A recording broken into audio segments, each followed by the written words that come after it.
Hi y'all. Let's see. Before it was saying I could share it. And now I don't know. Let's see. That's alright. I'll share it later. I'm gonna give this a couple minutes and see if anybody wants to hop on so they don't miss any information this morning. I hope everyone's doing great out there. There's some nasty bugs going around right now. Last week I said I had a throat tickle and it turned into just lots of boogers for me. So I'm still a little boogery congested, but it's getting better. I'm taking my herbal tinctures and things that I make. I'm taking advantage of this time where my sinuses are full of gunk because that means that I can't taste very well since I don't have a sense of smell. So I'm taking my wormwood to do some parasite cleansing. And of course I'm taking golden seal to, make sure that there's no infection or anything, and it'll take care of any viruses. So those are the two that I'm mostly taking. I do make a mustard tincture that I'm taking that helps just dry up anything that's upper respiratory, head colds, anything up here. It really helps with that. So mustard, goldenrod is really good. It helps with all that also, as well as inflammation. And then there's also a turmeric tincture that I make that I've been taking. And that's literally the only one that my 13-year-old will take. She doesn't want the golden seal, which I can't blame her. She doesn't want the mustard. She doesn't want any of the other things. She's like, just give me the turmeric and that'll fix me up, which it will. It has antimicrobial properties and it's anti-inflammatory, and it helps with a number of ailments. So I keep that one on hand, and that's what we go through the most in this house, along with colloidal silver. We do use colloidal silver. I just haven't been using it for this. But usually when it comes to stuff like this, I'll put drops of colloidal silver like up my nostrils to get it up there in my sinuses. So yeah. So anyways, I just wanted to come on and talk a little bit about types of food preservation. Hi Jenny. I love you, girl. I miss you. So what we saw during Beryl was, a lot of wind, not so much rain. Harvey was flooding and people lost food. I lost a huge chest freezer full of food during Harvey, and along with everything in the refrigerator that we had, and that was, our house flooded. We didn't have electricity going in there because you don't want to have your electricity running when your house is flooded. So we lost a lot of stuff. We knew that we were going to lose it, so we ended up actually donating some to a couple of families who had said that they weren't able to go shopping and stuff, like they didn't have the funds. And then we also took some of the food during that time to a church that was feeding the first responders in the area. But anything that didn't get taken or wasn't handed out just completely went to waste. And we were prepared for Beryl this time. Thankfully, it wasn't a flood event, so we were just dealing with power outages. And for my family, because I've done so much research on this subject, and my husband is just an extremely knowledgeable guy. Grew up in the desert in New Mexico on a farm, running tractors and equipment and fixing vehicles. Like, he just knows things. So he handled generators and all that sort of things that I don't really want to mess with. So he was able to keep our refrigerator and our freezer up and running. But I know a lot of people did not have that luxury. They did not. I mean, generators are so expensive. They're just so expensive. But we do a lot of food preservation around here in the Waldrop residence, just because I don't want to solely rely on this one piece of equipment to work to keep my refrigerator and my freezer running and have that be our only source of food for my family. Like, that's in the prepper community, there's a saying that says 2 is 1 and 1 is none. So if you are relying solely on the grid to keep your refrigerator and your freezer running, and that's the only way you're feeding your family with very few things on your shelf, that I want to encourage you to plan a little bit more ahead, to have a little bit more on your shelf. And even if it's just purchasing things that are already canned, that are already, you know, in a state of preservation. Thanks, Jenny. I've been working hard on it. Now I get to pull it all off and get ready for fall. Seth won't be happy, but that's okay. But in addition to the refrigerators and the freezers going out, because there was a lack of air circulating in people's homes, even things that would typically be okay on a shelf for a while, those things were spoiling. They weren't non-perishables, but they were things that didn't need refrigeration, like bread and stuff like that. In those circumstances, those things do spoil faster. They grow mold faster. You've got 100% humidity, 100 degrees outside, and no air circulating in your home. Your stuff is gonna mold. It's gonna spoil. And you know, there are ways to get around these things. So I'm gonna go over some of that today. Right now, what's going to be Hurricane Debbie or Tropical Storm Debbie or whatever, she's way out yonder, and we're being told that we don't have a care in the world, according to her current path. We did not have a care in the world according to Beryl's first path. It was supposed to hit Mexico. So I don't trust Debbie. I'm sorry to all the Debbies out there.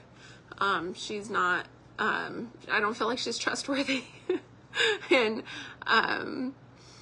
you know, even if she does hit closer to home, you know, or not, like, it's just good to have these things on your shelf and be prepared. So I just want to throw that out there. There is stuff a brewing. We don't really need to worry right now, but we should prepare. We don't worry, we just prepare. So, types of food preservation. Vacuum sealing. You can vacuum seal in jars, even jars as small as this. You know, you can have little single serving stuff, just vacuum sealed. And you can do that with a food saver. You can do it with a manual brake bleeding pump, as long as you have a chamber to put it in that's airtight. You hook up your little hose and you pump it and it'll vacuum seal. So that's a cool little thing to know. I'm gonna say, honey, I have to go to O'Reilly's to pick up something, and he'll be like, ooh, what is she getting? A brake bleeding pump. Not for him. And you can vacuum seal jars, you can vacuum seal bags. Or you can vacuum seal cans, like the aluminum cans, the number 10 cans. Not everybody has a can sealer, and I get that. It's kind of not a common thing anymore. I do have a can sealer because that's part of my business. To fill those number 10 cans, or even smaller cans, I can also do those. But you just put your oxygen absorber in, and you can do that. If you don't want to buy any fancy equipment, if you just want to get the jars and the disposable oxygen absorbers, you can do that. Just the rule when you're doing any sort of preservation in this way is that your food have 10% or less of moisture content. So, oh, that was a cool hardy thing. I don't know who did that, but that was really neat. Vacuum sealing is one way, okay? Dehydration is another form. Typically you dehydrate and then you will store your foods in a vacuum sealed way, but you don't always have to. You can dehydrate by putting food in a dehydrator, but you can also dehydrate by putting your food in a smoker. I think that's like one of the original ways people dehydrated their meats, was just by smoking it. And then there's also hanging dry. Whenever I have a huge abundance of cayenne peppers or anything like that, I will just use some fishing line and kind of and a sewing needle, and I'll just go straight through the tops of all the cayenne peppers and make myself a beautiful cayenne garland, and I'll just hang them, and they dry like that, and it's beautiful and they last. You just want to make sure that you are storing it in an area that has good air circulation, again, because that kind of thing can grow mold if there's a lot of moisture in the air and it's just kind of in a stuffy situation. You want there to be airflow for that. So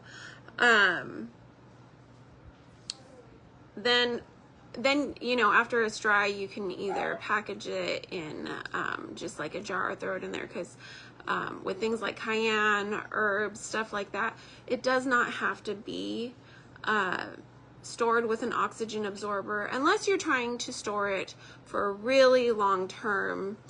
Like you're looking at the world around us and you're like, okay, I need to prep for more than just a hurricane. Maybe I need to prep for another Cold War or something crazy. And really, that's not a crazy way to think anymore. I used to think of preppers as like crazy bunker people, and now I'm like, where can I get a bunker? You know, so so I'm okay with being one of those people. And then obviously there's canning, and there's two forms of canning. There's high acid canning and low acid canning. High acid canning takes one method.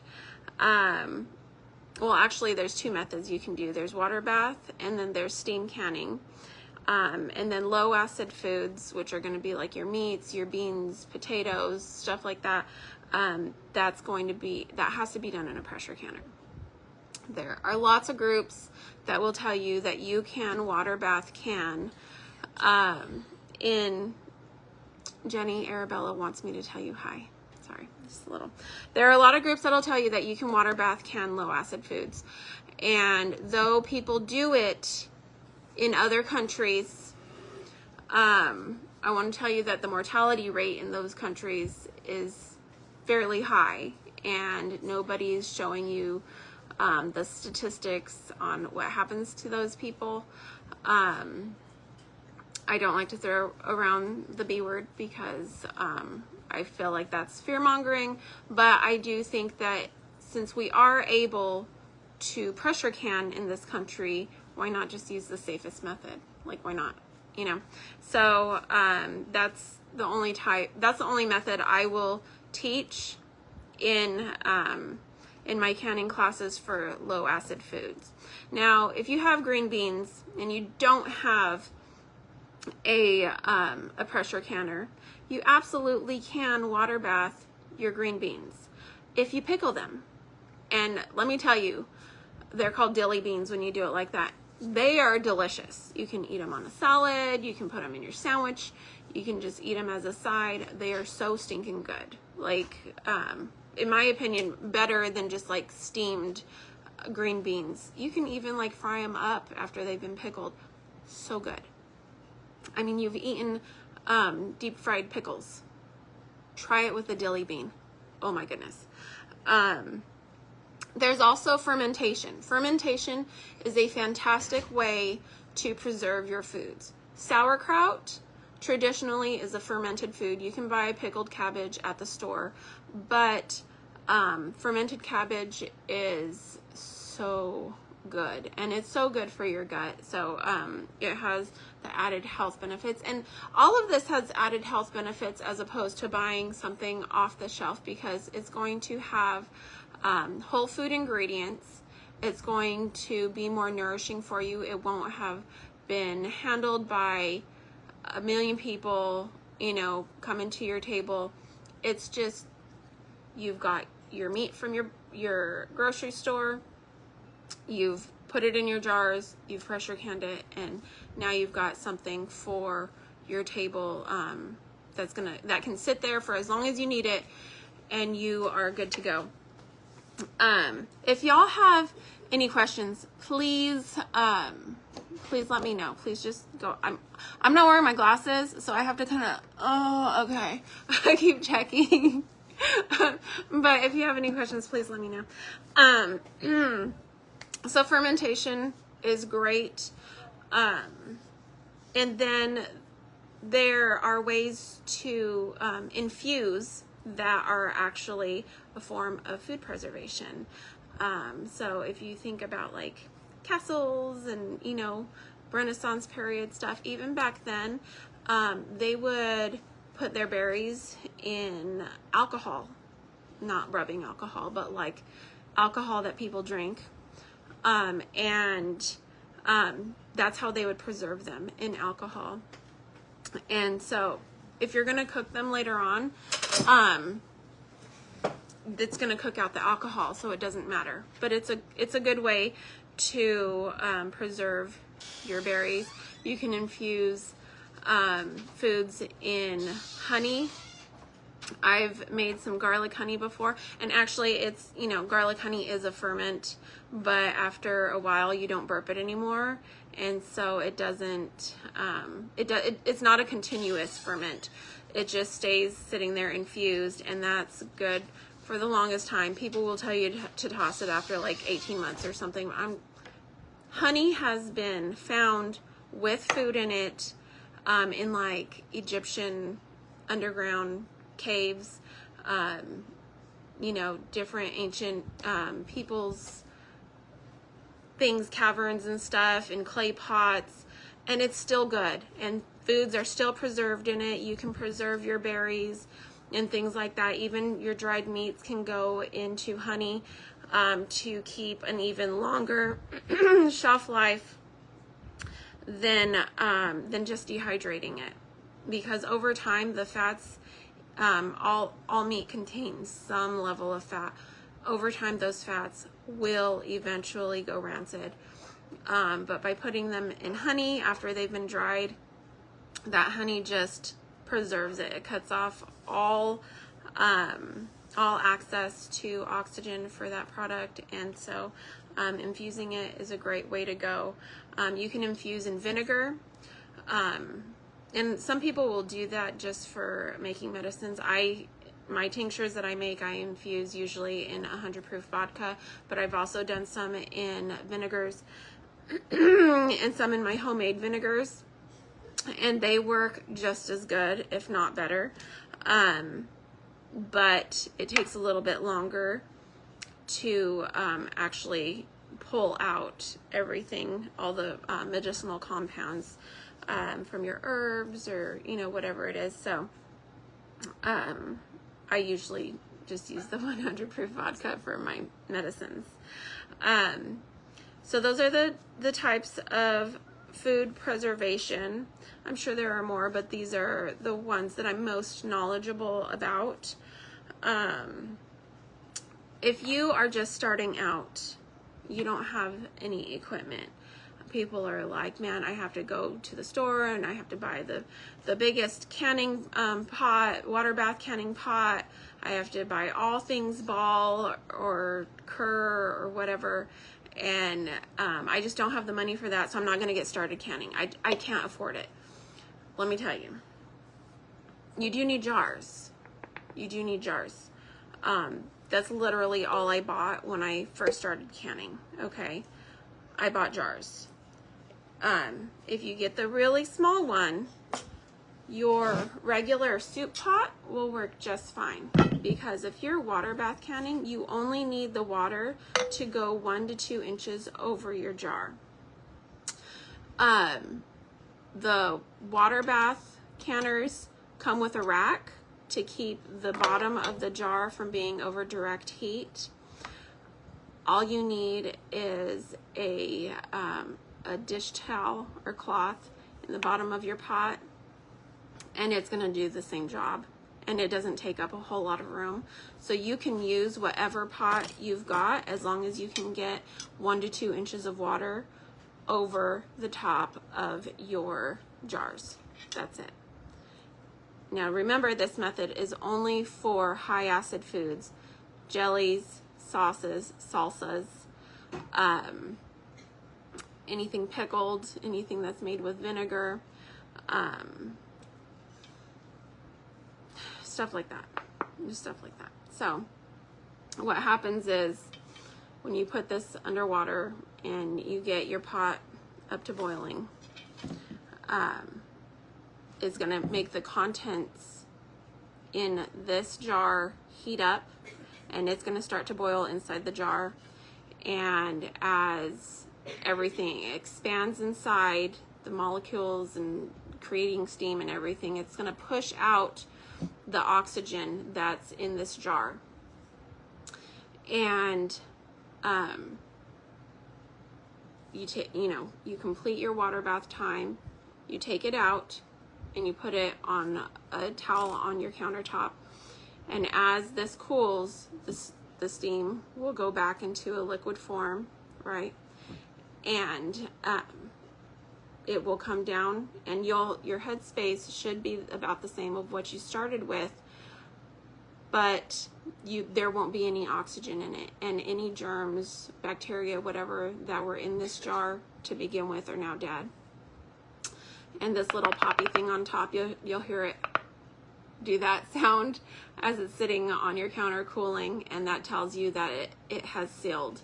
And then you just let it set, because these lids on the inside have rubber on the inside, and once it cools down, it's got a really good grip on it. And then I just take my ring off, label the top, and it goes on my jar. I always make sure to label and date, because the biggest lie I tell myself on a regular basis is, I'll remember that. I absolutely will not remember that, okay? If I told you that I'm going to remind you something, it was probably an unintentional lie, because I am the worst about forgetting. But also, once things are on your shelf and you've gotten all excited and you've canned a bunch of stuff, sometimes it's hard to tell your chicken from your pork, or your strawberry jam from your cherry preserves. You want to label. You definitely want to label. So that's a big thing there. So aside from a Sharpie marker, if you don't keep those around, I didn't even have one of these jar lifters when I started out. I would get my stuff in the pot, run it, do the processing time, and then at the end I would take the lid off, let the steam, come out, and I would get a coffee cup and pour the water little by little into the sink until I could get a pot holder just around the top of my rim, and then I would lift them out, either a pot holder or a rag or something, just so I could grab onto the rim of this jar If you're going to do that, I want you to keep in mind that sometimes when you are getting your jars out, it can siphon, which means that some of the liquid will come out because you're moving it. And friction when something is under a lot of heat can cause pressure, and so stuff will come out. So I want you to give it a couple minutes, make sure the water is no longer boiling, and at that point it should be cool enough to go ahead and pull your jar out. I've taken some jars out with this thing, and I went to reach in to grab it, and the pressure from my little rubber clamp on this, I had hot stuff shooting out the sides. Thankfully, it was in the pot, so I didn't get burned. But burns are going to happen when you're canning. Burns are going to happen when you're cooking, baking, whatever. If you have a pot like this and it has a lid that's solid, I would suggest grabbing just a lid off of another, like a casserole dish or another pot. Most of the pots that aren't cast iron anymore come with a glass lid anyway, so you can see in. This is going to help you to know when your water is at a full rolling boil, so that you can start your timer, because your timing doesn't start until you're at a full rolling boil when it comes to water bath counting. So there's that. Now if you wanted to do steam canning, there are steam canners on Amazon, and your jar is not in the water at all. And they do have those on Amazon, but if you have a tamale steamer, you've got a big pot that has a grate down in it, and you can fit 3 quarts of water down in the bottom of it, there's a way you can use that as a steam canner too, and I'll put that information in my next video. We'll be discussing that. So aside from a big pot and small jars, just being part of everyday equipment, or having a smoker to, dehydrate things, a fishing line for hang drying. That's really all you need to get started. And the smoker is just like for meats. If you're wanting to start with things that aren't meats, then go for it. Just take that first step. Some things to stock up on right now. I went into HEB yesterday, and they have bags of these Granny Smith apples for $1.50. Peel them, cut them into chunks, get them in jars with syrup, light syrup, and you can do a 1-to-1 ratio with water and sugar and cook it into a syrup. Cover the apples and water bath can them. Or you can even cook down your apples and make apple butter. Oh, so delicious. To water bath. If you know somebody who has a pressure canner who can loan it to you, or you're already planning on getting one. Chicken right now, the big 10-pound bags of chicken, the chicken quarters, are only $4.50 a bag. They've been $6 for the past year, I want to say. Before that, they were only $5, so they've gone up. Percentage-wise, that is a huge increase. So it's a limit 2 per customer, but I'll probably go back today and get another couple bags, because you can literally shove that entire quarter, the entire leg, into a quart-sized jar. You don't have to cut the meat off or anything, and just pressure can it like that. You don't even have to put any liquid in with it. You can if you want to, but it will create its own liquid and it'll cook great. I've done this a ton. I usually use 1 to 2 quarts per meal when I'm making something for my family. We've done like chicken Alfredo with it. I've done different casseroles. You can make hash just when I'm ready for it. I pull out the chicken from the jar, put it in a bowl, and debone at that point. And then I've got my meat, and I've got bones that I can also use for making bone broth. Nothing goes to waste around here.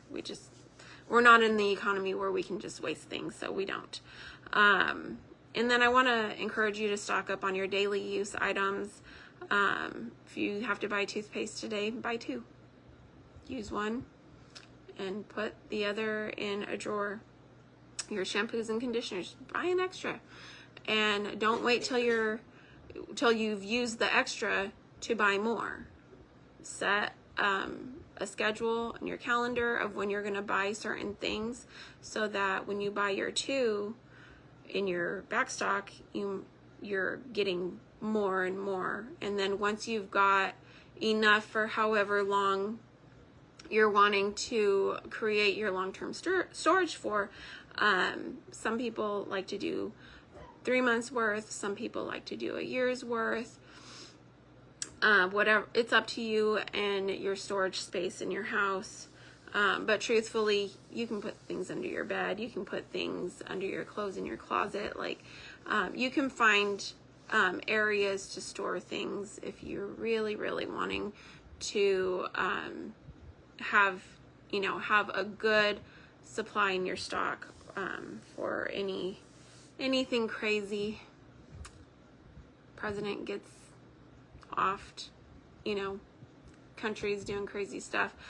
I mean, hurricanes are an imminent danger in our area, but there are a lot of other things.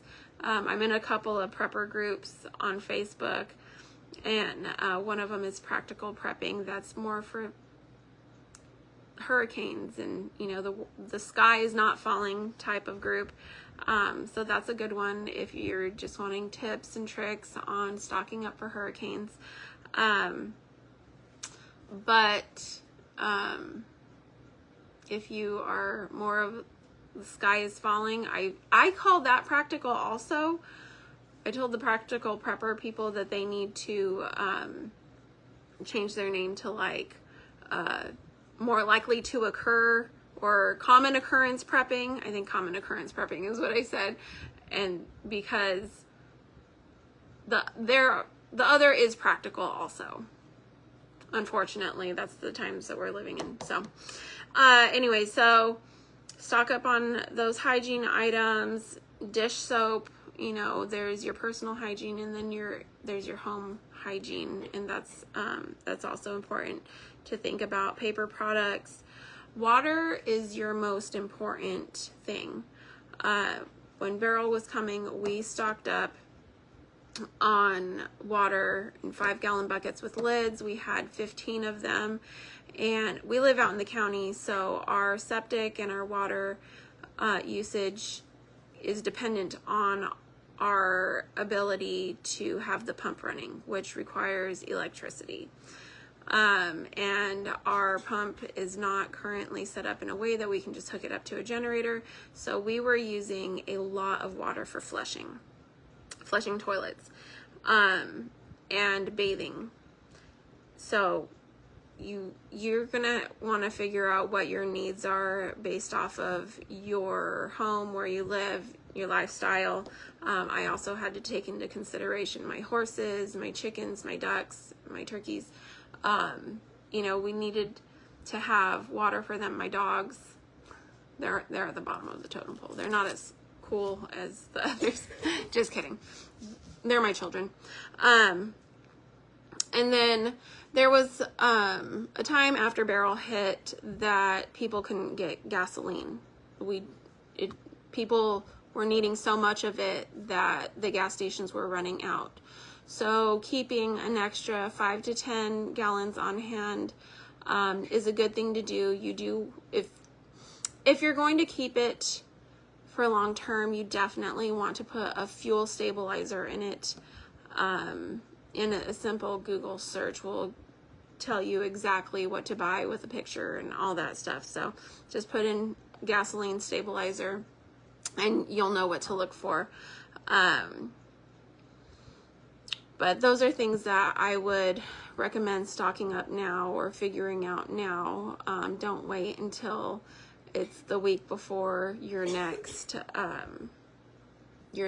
incident, or waiting for things to happen and you're having to run out during an emergency, trying to find the same things that everybody else is trying to find, and everybody's angry, and the streets are a little bit more dangerous to drive down because people are driving erratically, people are stressed out.